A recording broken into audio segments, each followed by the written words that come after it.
In a small and beautiful African kingdom, life was full of stories and mysteries. The people believed in ancient magic, curses, and the spirits of the land. These beliefs were not just tales told by elders, they were a part of everyday life. Among the vibrant markets, the fields of golden crops, and the villages with colourful homes, there was also fear. Everyone knew of the forbidden forest, a place filled with magic and danger, where only the brave or foolish dared to go. This was the world where a young girl named Zuri lived. Zuri was a quiet but strong girl, with a kind heart that made her loved by many, even if she didn't realize it. Her life, however, was not easy. She lived under the rule of her cruel stepmother, Naya, and her vain stepsister, Abeni. Nia was a proud and greedy woman, always seeking more power and beauty, no matter who she hurt. Abeni, her daughter, had inherited her mother's cruelty. She was beautiful on the outside, but spoiled and mean on the inside. Zuri, in contrast, was often mocked for her plain appearance and gentle nature. Her days were filled with endless chores, and every mistake was met with scolding and ridicule. Even with all this suffering, Zuri never gave up hope. She had a quiet strength that kept her going. At night, she would sit by the window in the small, cold room she slept in and dream of a better life. She remembered her late mother, Kioni, who had been warm and loving, and wished she could feel that kind of love again.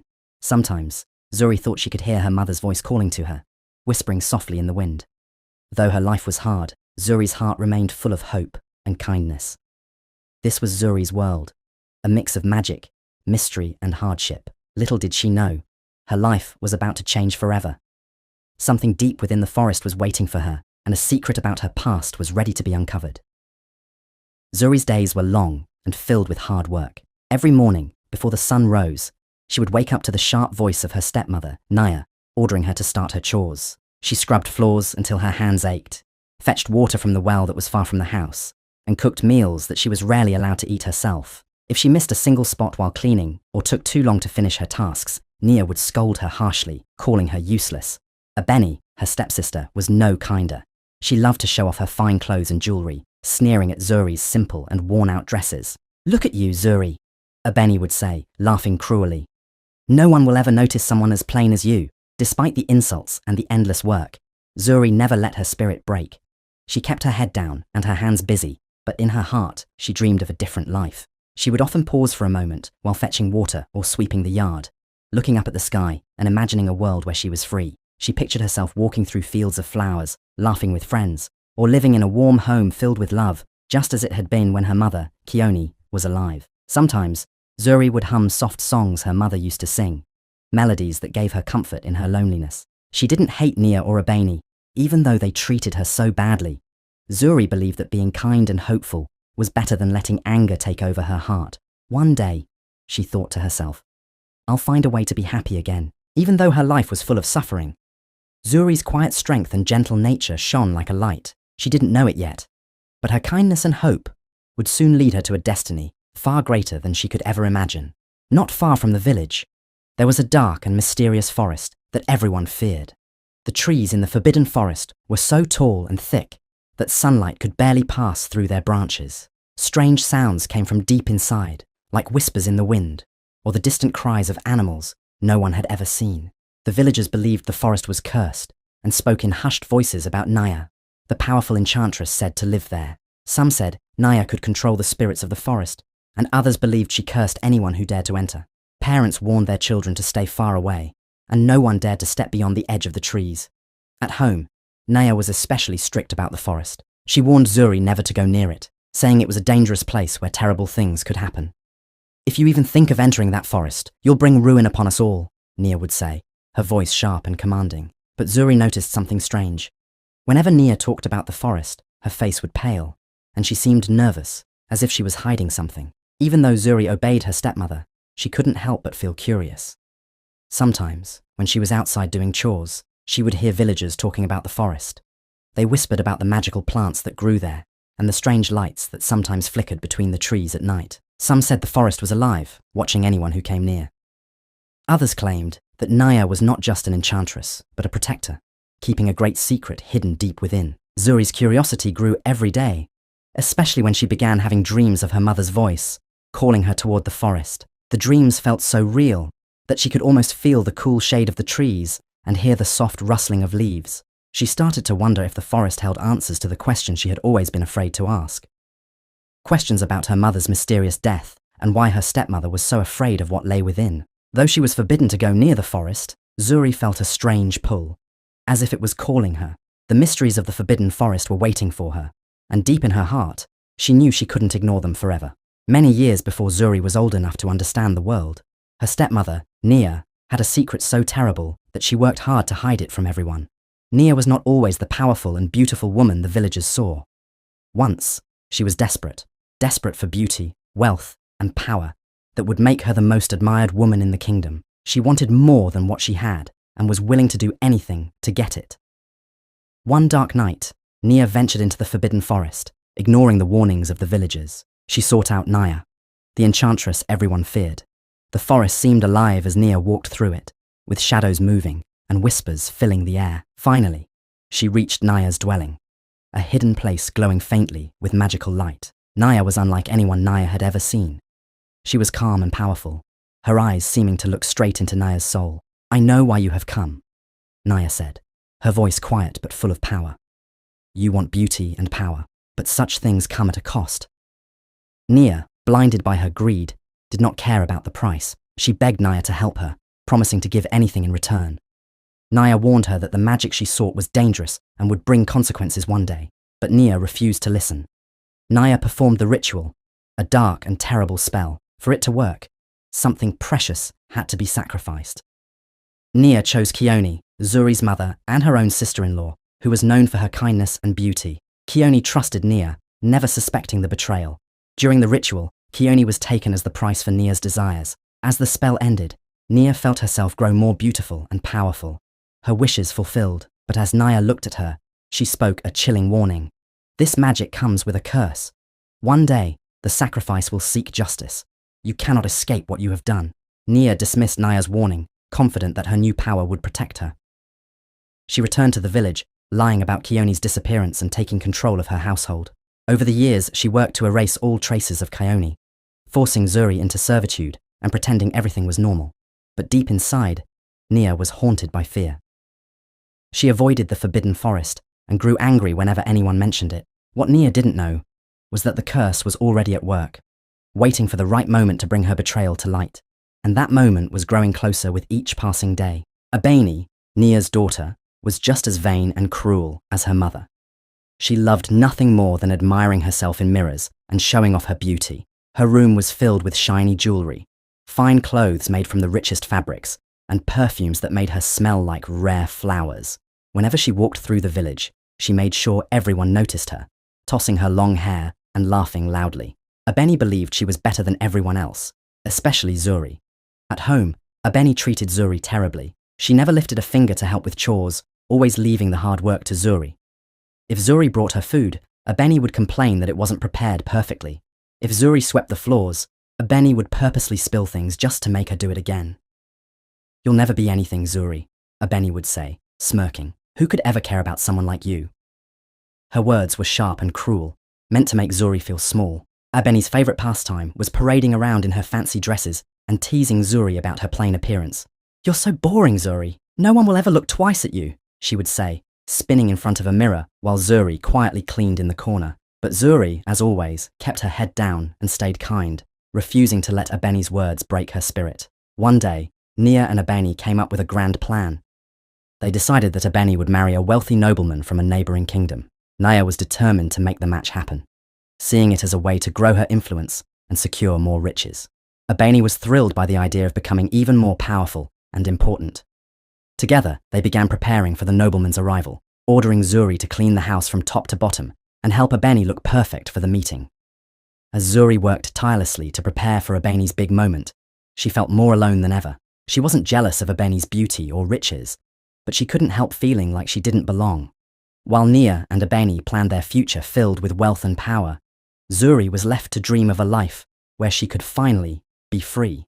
What none of them knew was that the future would not go the way they expected, and that Zuri's true worth was about to be revealed in a way no one could have imagined.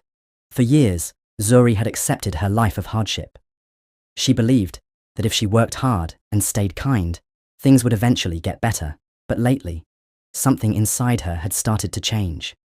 At night, she dreamed of her mother, Keone. In the dreams, her mother's face was gentle and full of love, just as Zuri remembered. But Keone seemed to be calling to her, reaching out with a soft voice. "Come to the forest, Zuri," she would say. "Find the truth." The dreams felt so real that Zuri would wake up with her heart racing and tears in her eyes. The dreams made Zuri think deeply about her life.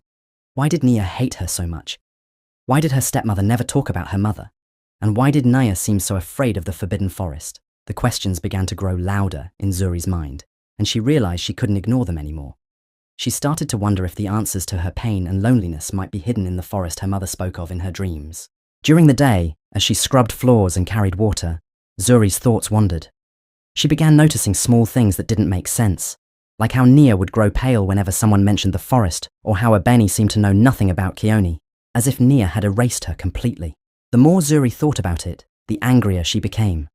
She loved her mother deeply, and couldn't understand why her memory was treated like something to be hidden. One evening, after a long day of work, Zuri sat by her small window, looking out at the stars. The dreams of her mother calling to her felt like a sign, urging her to act. "I can't live like this anymore," she whispered to herself. "I need to know the truth about what happened to my mother, and I think the forest is the only place where I'll find it." For the first time, Zuri felt a spark of rebellion in her heart. She was tired of being silent and afraid. She decided that no matter what dangers might lie ahead, she would go to the forbidden forest. She would find out what Nia was hiding and uncover the truth about her mother's mysterious death. The thought gave her courage, and for the first time in years, she felt a flicker of hope. One quiet night, when the village was fast asleep, Zuri decided it was time. The dreams of her mother calling to her had become too strong to ignore. She wrapped herself in a simple shawl to keep warm and stepped outside. The air was cool, and the moonlight lit her path as she walked toward the edge of the forbidden forest. Her heart raced with fear, but she kept going. "I have to do this," she whispered to herself, "for Mama." The closer she got to the forest, the darker the night seemed to become. The trees loomed tall and twisted, their branches like hands reaching out to her. Strange sounds echoed around her, rustling leaves, faint whispers, and the distant hoot of an owl. Zuri hesitated at the edge, her hands trembling. All her life, she had been told that this place was dangerous, cursed, but something deep inside her told her she was meant to be here. Taking a deep breath, she stepped into the forest. The air felt different inside, thicker, heavier, almost alive. Zuri walked cautiously, her bare feet crunching on the leaves. The deeper she went, the more the forest seemed to change. Glowing plants lit her path, and tiny sparks of light floated around like fireflies. It was beautiful, but also strange, like stepping into another world. Zuri felt both fear and awe as she moved forward. After what felt like hours, she reached a clearing. In the center stood a figure draped in flowing robes, her presence both calm and powerful. Zuri knew at once that this was Naya, the enchantress of the forest.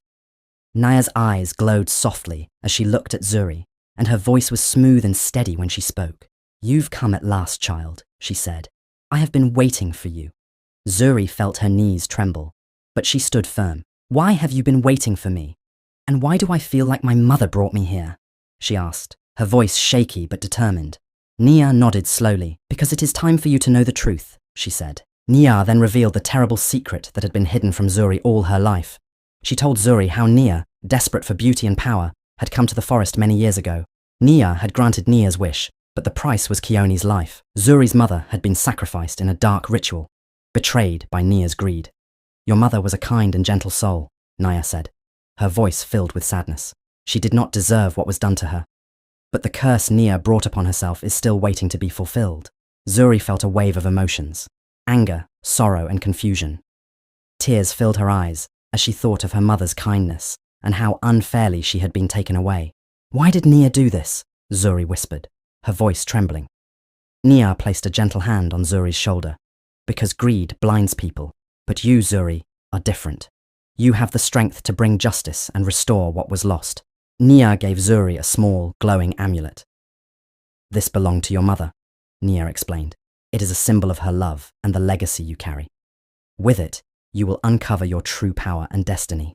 Zuri held the amulet tightly, feeling a warmth she hadn't felt in years. For the first time, she felt connected to her mother again. Though her heart was heavy with the truth, Zuri left the forest with a new sense of purpose. She now understood the weight of her mother's sacrifice and the role she was meant to play. It was time to face Nia and uncover her true destiny. As Zuri stood in the heart of the forbidden forest, Nia's words hung heavy in the air. The enchantress gazed at her with eyes that seemed to hold centuries of wisdom. "Zuri," Nia said softly, "what your stepmother Nia has done is not without consequence. The magic she used to gain power and beauty came with a price, a curse that cannot be avoided. She thought she could outrun it, but curses have a way of finding justice." Zuri listened carefully, her hands clutching the glowing amulet Nia had given her. "What does this curse mean?" she asked, her voice steady, despite the whirlwind of emotions inside her. Nia's expression grew serious. "When Nia sacrificed your mother, she did more than betray a life. She disturbed the balance of nature and magic. The curse I warned her about is tied to her greed and her lies. It has been waiting for the moment when the truth would be revealed, and that moment begins with you." Zuri's heart raced. "Me? Why me?" she asked, feeling a mix of fear and determination. Nia gave her a small, knowing smile. "Because you are your mother's daughter. Kyone's spirit lives on through you, and her love has given you the strength to find your way here. You are the rightful heir to her legacy, a legacy that Nia stole when she took your mother's life." Zuri stared at the amulet in her hands. It was small and simple, but it glowed with a warm, golden light that felt comforting and powerful at the same time. Nia explained, "This amulet was your mother's. It is more than just a keepsake. It is a symbol of who you are and the power you carry within you. When you embrace your true self, the curse placed on Nia and Abeni will begin to unravel. Everything they built on lies will fall apart, and the justice your mother deserves will come." Zuri felt a strange mix of emotions: grief for her mother, anger at Nia's betrayal, and hope for the future. "What do I need to do?" she asked, her voice filled with determination. Nia looked at her with pride. "You must return home and face them. The amulet will guide you when the time is right. Remember, Zuri, your strength does not come from revenge or anger. It comes from the love your mother gave you and the kindness you've always shown. That is what will set you apart." Zuri felt a new sense of purpose growing inside her. The amulet's glow seemed to match the fire in her heart. "I will honor my mother and claim what is rightfully mine," she said firmly. Nia nodded, her expression softening. "You are ready, Zuri. The truth is your greatest weapon, and with it, you will bring light where there has been darkness for too long." With the amulet around her neck, Zuri left the forest. Her fear was gone, replaced by a quiet confidence. She knew the road ahead would not be easy, but she was no longer the timid girl who only dreamed of a better life. She was ready to face her destiny and uncover the truth, no matter what it cost. As Zuri left the forbidden forest, her mind was filled with Nia's words. She kept the glowing amulet close to her heart, feeling its warmth like her mother's embrace. The truth about Nia's betrayal weighed heavily on her, but what Nia revealed next had changed everything. Zuri was not just an ordinary girl. She was the daughter of Kione, who had been more important than Zuri ever realized. When Zuri reached a quiet spot to rest, she looked at the amulet and remembered Nia's final words. "Your mother was a descendant of the royal family," Nia had said. "She was the last rightful heir to the throne, chosen to bring peace and prosperity to the kingdom." Nia knew this, and it is why she betrayed Kione. Nia wanted the power and riches of the royal bloodline for herself and her daughter, Abeni. Zuri's heart ached as the truth sank in. Her mother had been destined to lead the kingdom, but her life had been stolen by greed and cruelty. And because of Nia's lies, Zuri had grown up as a servant in her own home, unaware of her true heritage. Everything made sense now. Why Nia had always kept her at the edge of the family, treating her as if she didn't belong. Nia and Abeni had built their status and wealth by taking what rightfully belonged to Zuri and her mother. Zuri thought back to the villagers, who always spoke of the royal family with sadness. Long ago, the kingdom had been peaceful and fair, but now it was ruled by greed and vanity, with Nia and Abeni at the center. Zuri realized that the villagers had suffered just like she had, trapped under Nia's false rule. Her mother's legacy had been stolen, but Zuri felt the fire of determination rising in her chest. She would not let this injustice continue. Nia's words echoed in her mind. "The amulet is a key to your mother's legacy. It will help you find the strength to reclaim what is yours." Zuri held the amulet tightly, feeling its golden glow spread through her. She no longer felt powerless or small. Her mother's blood ran through her veins, and she was ready to honor Kione's memory. Zuri understood that claiming her rightful place would not be easy. Nia and Abeni had spent years building their false power, and they would not give it up without a fight. But Zuri knew the truth now, and with the villagers' support, she believed she could set things right. She was not just a servant girl, she was the true heir to the throne, and she would make her mother proud. With every step back toward the village, Zuri felt her confidence growing. She was no longer afraid of Nia's cruelty or Abeni's mockery. She had a purpose now, and she would face whatever challenges lay ahead. Zuri was ready to claim her legacy and bring justice to the kingdom. As Zuri walked back toward the village, she could feel something changing within her. The amulet around her neck glowed softly, filling her with warmth and strength. It was as if the amulet was awakening a part of her she had never known. Zuri felt lighter, stronger, and more confident with every step she took. She no longer felt like the timid girl who had been pushed around by Nia and Abeni. She felt powerful, like her mother's love and legacy were alive in her. When Zuri reached the village, people began to notice her. At first, they only glanced at her, but soon, they couldn't look away. Her plain clothes still hung on her frame, but there was something radiant about her now. Her skin glowed like sunlight, and her once hidden beauty shone through. Her eyes, filled with determination and kindness, seemed to draw people in. Villagers whispered to one another, wondering what had changed about Zuri. "She looks so different," one woman murmured. "It's not just her looks," said another. "There's something about her, something powerful." Zuri felt their eyes on her, but didn't shy away. Instead, she stood tall and smiled kindly at those she passed. She wasn't used to being noticed, but she understood that the amulet was revealing her true self, her inner strength, beauty, and spirit. The villagers, who had been weighed down by Nia's harsh rule, began to see Zuri as something more than a servant. To them, she was a symbol of hope, a reminder that goodness and justice could still exist. As she moved through the streets, people began to approach her. Some wanted to thank her for her kindness over the years, while others simply wanted to be near her. Zuri listened to their stories, offering comforting words and gentle smiles. She realized that the villagers had suffered just as much as she had under Nia's rule. The more she listened, the more determined she became to stand up for them, just as she was standing up for herself. For the first time, Zuri felt like she truly belonged. The glow of the amulet wasn't just about her appearance, it was about her heart and the courage she was finding within herself. She didn't need Nia's approval or Abeni's cruel words to define her anymore. She was Zuri, the daughter of Kioni, and she was ready to embrace her destiny. By the time Zuri reached her small home, a quiet crowd had formed behind her. The villagers didn't say much, but their presence spoke volumes. They believed in her. They saw her as more than a servant girl. They saw her as a leader, someone who could bring light to the darkness. Zuri felt their hope, and it gave her strength. She knew that this was just the beginning, but for the first time in her life, she felt truly ready for the challenges ahead. Nia sat in her grand room, looking out of the window at the villagers gathering around Zuri. Her eyes narrowed as she watched the once quiet girl walk with confidence, her head held high. Something was different about Zuri. Her beauty, her presence, even the way that people looked at her. Nia's heart twisted with jealousy and fear. How could this be happening? For years she had worked to keep Zuri hidden, to make her feel small and unimportant, and yet here she was, glowing like a queen, attracting everyone's attention. Abeni stormed into the room, her face red with anger. "Mother, have you seen her?" she cried. "Zuri looks different. Everyone is talking about her and they're ignoring me." Abeni's voice was sharp, full of frustration and envy. She had always prided herself on being the most beautiful girl in the village, the one everyone admired. But now, Zuri was stealing the spotlight, and Abeni couldn't stand it. Nia turned to Abeni, her expression dark. "Something is happening," she said quietly. "Zuri is changing. I don't know how, but it's not natural." Nia's mind raced as she remembered the warning from Naya all those years ago. Could this be the curse she had dismissed? Was Zuri's transformation a sign that her lies and greed were catching up to her? Nia clenched her fists. She couldn't let everything she had built for Abeni fall apart.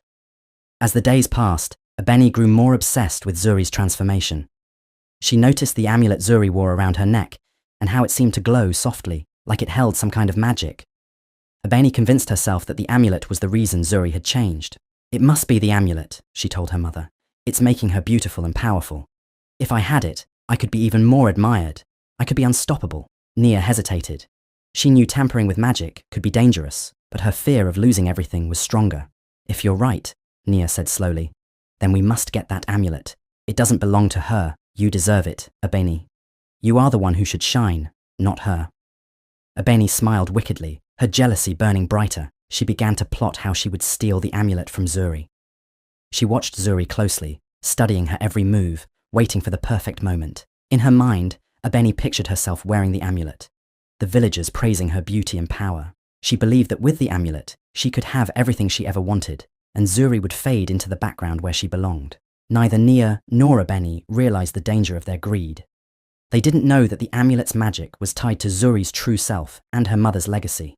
Their envy blinded them to the warnings Nia had given, and the curse that still hung over them. But Zuri was no longer the timid girl they could easily control. She had found her strength, and soon, Nia and Ebony's greed would lead them to their own downfall. Late one night, when the moonlight was faint, Ebony crept through the dark halls of the house, her footsteps silent as a cat's, her heart pounded with excitement and greed. She had been watching Zuri closely for days, waiting for the perfect chance to take the glowing amulet.